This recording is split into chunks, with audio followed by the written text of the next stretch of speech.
You know, this flu season is bad, it's dangerous, and in many cases, unfortunately, it's been deadly. The CDC is finding the virus now spreading across the country. But what's really frightening is the number of otherwise healthy people who are dying because of the flu.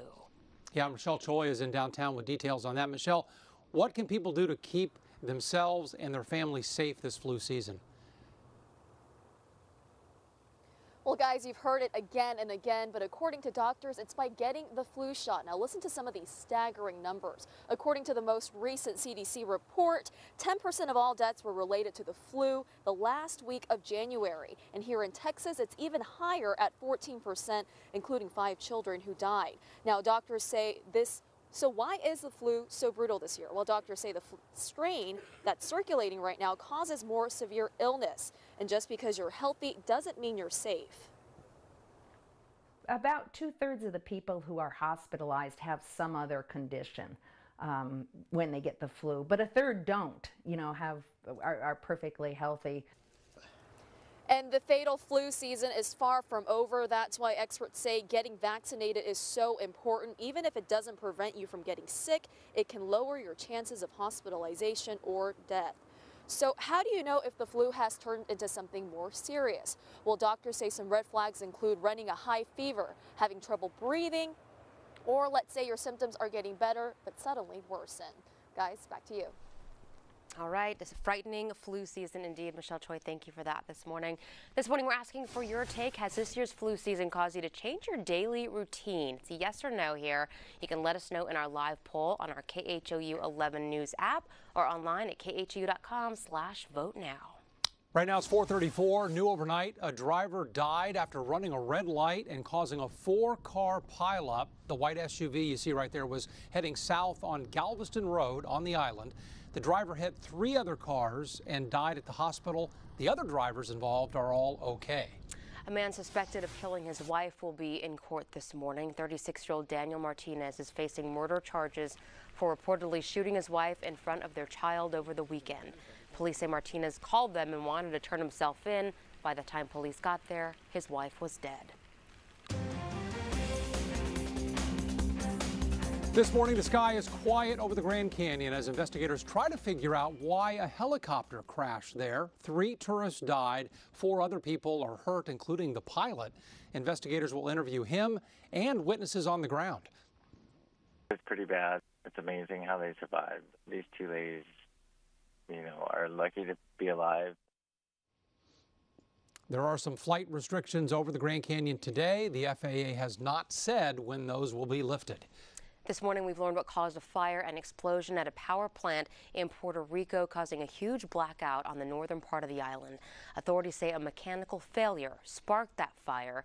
We're told several communities are still in the dark right now. Their power is expected to be restored sometime this afternoon.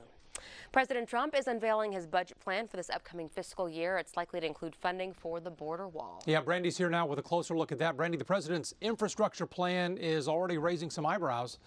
It was, guys, but this was one of President Trump's biggest campaign promises. He gave a pretty broad outline of what it would look like during his State of the Union address. I'm calling on Congress to produce a bill that generates at least $1.5 trillion for the new infrastructure investment that our country so desperately needs. So you heard that right. That's trillion with a T. A senior White House official says that's only one of the proposal's 4 objectives. The others include shortening the permitting process to 2 years, investing in rural infrastructure, and improving workforce training. But here's where folks have questions. Only $200 billion of the plan's funding would come directly from the federal government. That's about 13% of the whole bill. The president wants state and local government to cover the rest. Well, lawmakers on both sides of the aisle are skeptical on that point, but it's environmentalists who are really up in arms. They worry about shortening the permit process for big public works projects. They say it'll make it easier for corporations to cut corners when it comes to protecting the environment. The Center for American Progress, a progressive organization, released this statement saying in part, what Trump and his team have released is not an infrastructure plan. It's a scam to line the pockets of corporate polluters by gutting protections for our environment. And the White House has announced that the president will host a bipartisan group from Capitol Hill on Wednesday. They're going to talk about this proposal then. Okay. Sounds like it's always a give and take with these big, grandiose plans, too. Right. The president has his plan. Congress will kind of work it out, and we'll see how it all works out in the end. Yeah, exactly right. All right, Brandy, thank you so much. Let's get to Cheetah Craft right now. Another a cold day. It's really cold. Cheetah, my goodness, punched me in the face. And you know, we're not even going to get some sunshine today. Today we're talking complete cloud cover all throughout the day today. So not much of a break or a change in this weather here throughout the day today. So 30s this morning, 47 by your lunchtime hour, and then high temperatures of the day go to 50. And some neighborhoods may not even make it to 50 degrees today. That is how chilly all your Monday will be. Let me show you on our future track. You're going to continue to see the clouds in place. So notice no big breaks. This is 2 o'clock this afternoon. Clouds still covering the entire area. Fast forward to 11 o'clock this evening. Clouds are still across the area. Now by tomorrow morning, we won't be quite as cold. At least whatever we climb to today, 50, will kind of hold that overnight. Early Tuesday morning, notice some offshore moisture. So watch how this offshore moisture starts to drift inland. So throughout the day, Tuesday, we'll see anywhere from about a 30, max 40% chance of a few scattered showers. Not anything too impressive tomorrow, but enough that you'll probably want those umbrellas for your Tuesday. Then we remain under cloudy skies, even heading into your Wednesday. So the first 3 days of this work week, we're under complete cloud cover. Your 7-day forecast shows that 50 degrees this afternoon, 55 for tomorrow, and then it's a big warming trend as we head into Wednesday and Thursday. We're going to go from 30s this morning, pushing 80 by Thursday afternoon. Are you ready for that? Talk about a roller coaster. And then 70s, 50s as we head into the upcoming weekend. So Darby, up and down over the next 5 days. All righty then, and it's flu season, so I look forward to more symptoms. Good morning. Walking out the door shouldn't be too much of a problem, although I do want to touch on this disabled 18-wheeler we've got going on here on the East Texas freeways northbound. We'll call it the northbound frontage road right before you get to Hopper. Now take a look at our Houston TransStar shot. I'm still not sure how this guy got here, but he is straddled across the frontage road. I believe you can get by on the right lane. The entrance ramp from Lydia York is open. You've got some help out here. Still trying to figure out how this guy got in this position. That's interesting. But no delays in traffic. You should be okay coming and going. All your freeways pretty quiet for the most part.